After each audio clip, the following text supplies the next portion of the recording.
8 TikTok creators have filed a lawsuit against the US government in order to stop the government shutting down TikTok. What is going on here?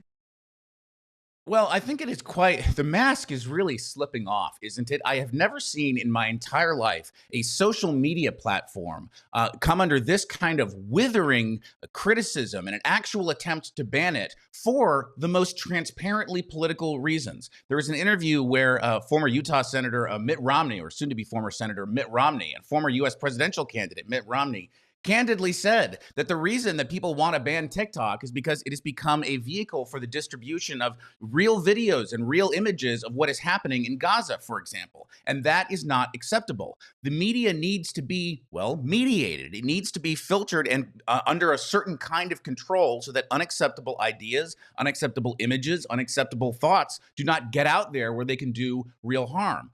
The undeniable truth about TikTok is that it is perceived to be a space where unacceptable political thoughts are not just expressed, but are popular. And so the government wants to crack down on it.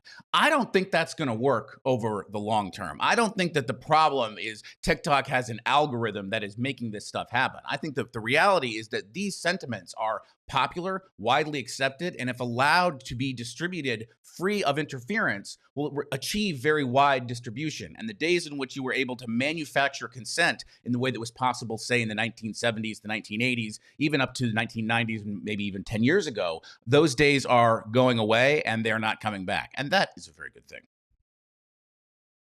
However, are the government in the US not right to be concerned about the links between TikTok and the Chinese state, who are clearly an international bad actor and a threat to US national security? Well, without accepting some of the contestable premises in that, I would say that is simply not how they are explaining themselves. We don't see TikTok propaganda, supporting the Communist Party of China.